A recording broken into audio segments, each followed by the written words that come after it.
Meus queridos irmãos e irmãs, celebramos hoje a memória de Santa Inês, mártir da mesma época de São Sebastião, que nós celebrávamos ontem. Também ela martirizada durante a perseguição de Diocleciano. É interessante vermos o contraste: Sebastião, soldado, homem maduro, forte, robusto, musculoso. Hoje, Inês, pequenina, frágil, com 12 anos de idade. Dizem que o corpo dela era tão pequenino que não havia algema que coubesse. Tentaram colocá-la nas cadeias, mas os seus braços tão pequenininhos escapavam, né? E daí nós vemos que a força dos mártires não vem da robustez humana. A força dos mártires vem da fortaleza do dom do Espírito Santo. Por que aqui Diocleciano, esse imperador, perseguiu tanto os cristãos? É da época de Diocleciano, não somente São Sebastião e Santa Inês, mas outros santos bastante populares na antiguidade e ainda hoje, como São Cosme e São Damião, como São Januário, aquele que o sangue fica líquido lá em Nápoles, né? E assim tantos outros, porque na época de Diocleciano foi a última grande perseguição da antiguidade e morreram mais ou menos 500 mil de cristãos. 500 mil de cristãos foram martirizados debaixo de Diocleciano. Diocleciano inicialmente, como nós vimos ontem, ele não queria perseguir os cristãos. Mas um dia, conta lá o historiador Lactâncio, um dia ele, que era pagão e queria saber o futuro, ele encomendou lá para os adivinhos, os arúspices, ou seja, gente que adivinhava o futuro olhando o fígado dos animais. Mata um cordeiro, tira o fígado e olhando o fígado diz ali sinais do futuro. Ele encomendou que esses adivinhos dissessem alguma coisa sobre o futuro. Ele estava lá presente, os sacerdotes pagãos iam lá oferecer o sacrifício matando o animal para ler o fígado, mas tinha ali alguns cristãos. E esses cristãos sabiam que aquilo lá era uma invocação demoníaca. Se você está invocando os orixás para saber o futuro, se você está jogando búzios, se você está jogando cartas, você está brincando com os demônios.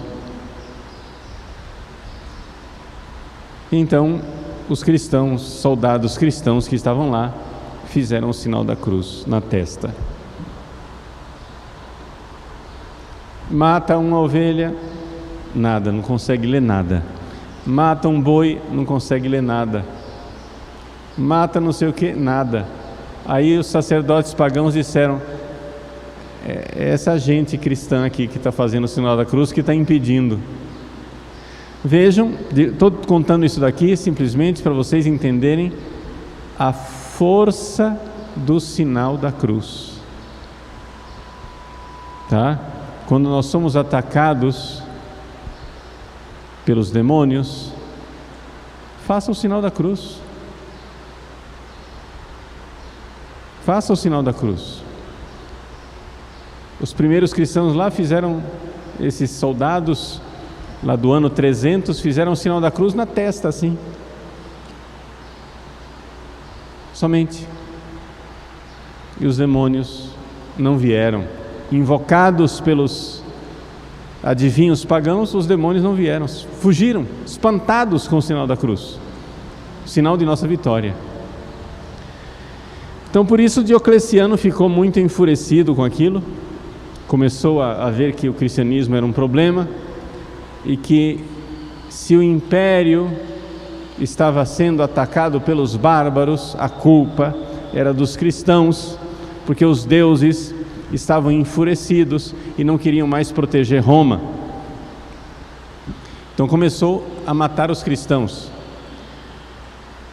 Constantino, que veio depois, o imperador, que veio bem depois de Diocleciano, e que fez a paz com os cristãos, Constantino disse: se Diocleciano tivesse matado a mesma quantidade de bárbaros lá fora, que invadiam o Império Romano, a mesma quantidade que ele matou de cristãos dentro do Império, o Império estaria salvo, de tantos cristãos que ele matou. Então vê que quando a pessoa está tomada pela visão demoníaca, adota soluções que são suicídios.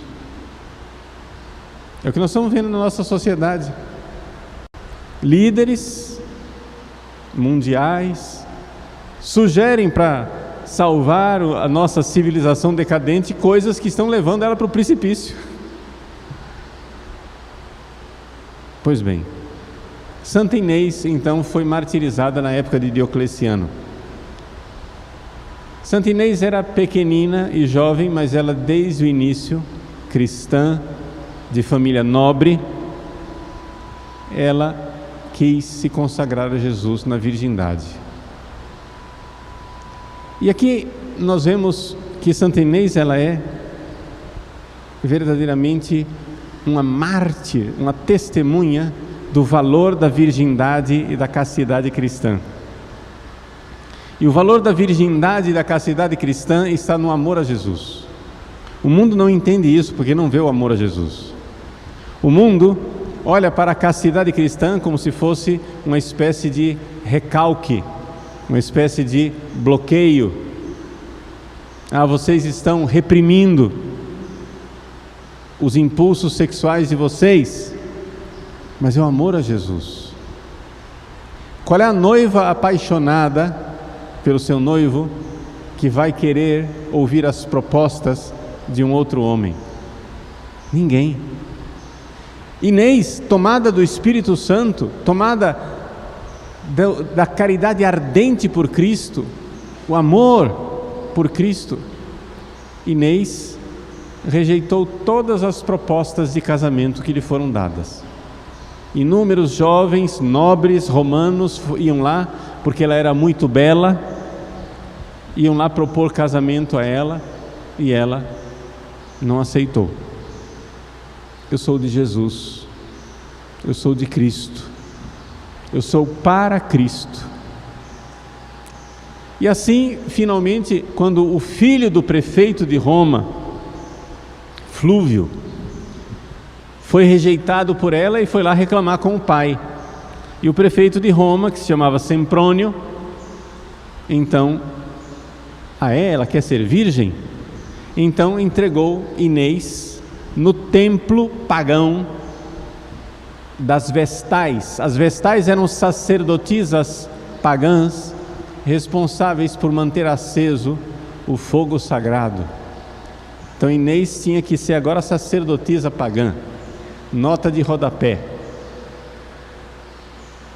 É de se perguntar se exatamente o desprezo pela castidade e essa bobagem dos tempos modernos de querer que nós cristãos tenhamos também sacerdotisas dentro da Santa Igreja Católica, mulheres sacerdotes, se isso não é simplesmente paganismo entrando dentro da igreja. Quem tem sacerdotisa são os pagãos. Quem despreza a castidade são os pagãos. Pois bem, fecha parênteses. Santa Inês, então, se recusou a participar do culto pagão. Testemunho de fé. Eu não tenho medo dos deuses pagãos e não tenho medo das espadas, das ameaças que vocês estão fazendo. Eu tenho o meu esposo, que é Jesus. E assim, vendo que não iam conseguir fazer com que ela oferecesse o culto aos deuses pagãos, já que ela não queria ser virgem vestal pagã, então agora vamos profaná-la. E levaram Santa Inês para um prostíbulo que ficava ali perto de um circo, onde hoje em Roma é a Praça Navona. Quem conhece Roma, todo mundo, ponto turístico, vai até a Praça Navona, onde está exatamente no centro da Praça Navona a igreja de Santa Inês in Agone, que era exatamente lá onde estava aquele prostíbulo onde ela foi martirizada. Levaram para um prostíbulo, Deus enviou os seus anjos para proteger a pureza de Inês. Todo mundo que se aproximava ficava cego, até que finalmente um mais ousado, foi às cegas mesmo contra ela e caiu morto. Santa Inês, novamente com aquele amor cristão que ama o inimigo, rezou por ele e ele ressuscitou. Tentaram fazer todo tipo de mal contra ela e não conseguiram, até que, diante de tantos prodígios, Semprônio, o próprio prefeito, começou a ter medo de executá-la. Mas o demônio, quando não tem mais secretário, vem pessoalmente, colocou um outro lá, mais cruel ainda, um juiz, que quis executar Inês de qualquer jeito. Então mandaram juntar lenha para queimá-la na fogueira. O fogo não queimava Inês. E aí finalmente ela foi decapitada. É interessante essa coisa dos mártires. Isso é uma coisa muito frequente nos mártires antigos, onde Deus mostra claramente que tentam matar de um jeito, não conseguem, tentam matar de outro jeito, não conseguem, tentam matar de um terceiro jeito, não conseguem. Finalmente, quando Deus diz: estão vendo? Vocês não conseguirão matar o meu mártir. Agora que está provado que vocês não irão conseguir fazer nada contra o meu mártir, eu aceito a oferta, o sacrifício de amor que ele está me oferecendo. E aí Deus permite e num último golpe conseguem matar. Isso é muito frequente no relato de martírio. Santa Inês então foi martirizada como um cordeiro, com uma espadada no pescoço.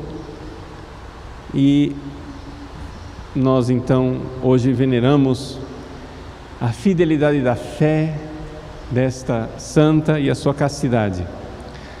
Vale muito a pena, quem depois quiser buscar na internet, a segunda leitura do Ofício das Leituras. Procura lá, Liturgia das Horas, Ofício das Leituras.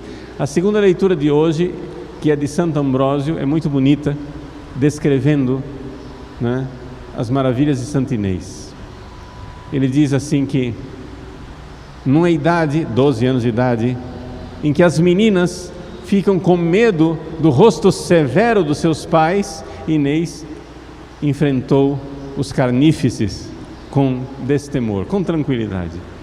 Numa idade em que uma picada de agulha é suficiente para fazer uma menina chorar, Inês enfrentou a espada. E ela correu para o seu esposo como a mais apaixonada das esposas, correu para o seu casamento, não na direção da cerimônia das núpcias, mas na direção dos instrumentos do seu flagelo. Não ornada de flores, mas ornada de virtudes. Como a noiva vai para o altar na direção do seu esposo, Inês foi na direção de Cristo com todo o amor, com todo o ardor do seu coração. Meus queridos, eis aí muitas coisas que nos fazem refletir. Para concluir, 3 pontos, para que você faça seu exame de consciência se você faz ou não faz parte da mesma santa religião de Santa Inês. Porque tem católicos que acham que fazem parte da mesma igreja, mas não fazem parte porque já perderam a fé. Número 1, Santa Inês quis se dedicar na virgindade, na castidade, a nosso Senhor Jesus Cristo, esposo. Você acredita na pureza? Você acredita na castidade? Porque se você não crê na castidade e na pureza, você não é plenamente cristão.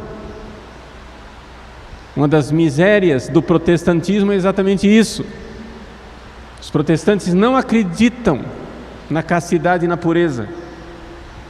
Eles não acreditam. Mas que raça de cristianismo é essa? Segunda coisa, Santa Inês não aceitou ser sacerdotisa num templo pagão. E aí muita gente, o importante é acreditar em alguma coisa, é ter uma religião, não importa que religião, todas são iguais. Você tem certeza que você faz parte da mesma religião de Santa Inês? Que morreu para não prestar culto a um Deus pagão e você acha que é tudo igual? Então você faz parte de outra igreja.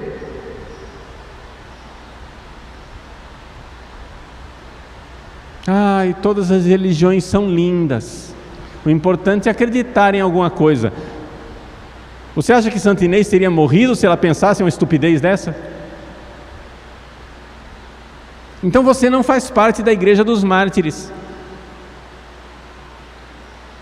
Você faz parte de uma igreja moderna, adaptada ao mundo pagão, que quer sacerdotisas, porque as mulheres têm que ser sacerdotisas, que quer todas as religiões iguais, e que não se importa para a castidade e para a virgindade. É tudo o contrário daquilo que Santa Inês viveu. Meus queridos, eu não sei qual é a sua opção, o que é que você decide, mas eu fico na religião dos santos. Você pode ir com toda a alegria para essa nova religião boba, inventada pelo mundo moderno. Mas a única e Santa Igreja Católica de 2000 anos, a Santa Igreja Católica de 2000 anos, é aquela que foi vivida pelos mártires, que foi vivida por Santa Inês. Vamos então decidir. Vamos então verdadeiramente ser católicos. Vamos com os santos, porque eles trilharam um caminho seguro, um caminho que leva para o céu. Esses novos caminhos que são oferecidos por aí, nós não sabemos se chegam lá.